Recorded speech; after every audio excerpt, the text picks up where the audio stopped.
السلام علیکم ورحمة الله وبرکاته. یو محترم پوښتنه کړې ده چې یو څوک معذوره سي انزال یې راسي شهوت په وجه نه وي لغیر لذة و شهوة بلکې یو دروند شی پورته کړي یا د ډېر یخ په وجه باندې نو دا غسل لازمي که نه لازمي فقهای کرام وایي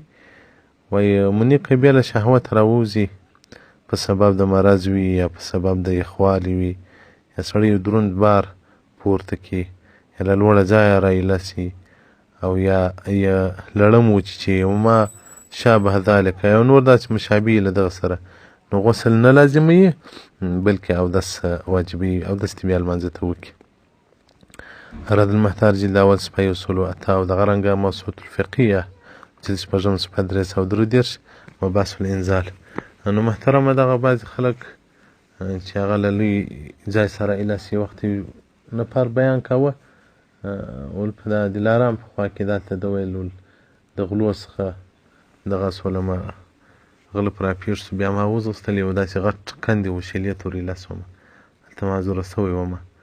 نو زما دا فکر سو چې نو لکه چې مړ سوې چې دا معذوره سوې هغه خو بیا نو نه و مړ سوی. نو دا ډول وخت په سړي باندې دغه راځي چې هلته شهوت پر بنیاد باندې نه وي نو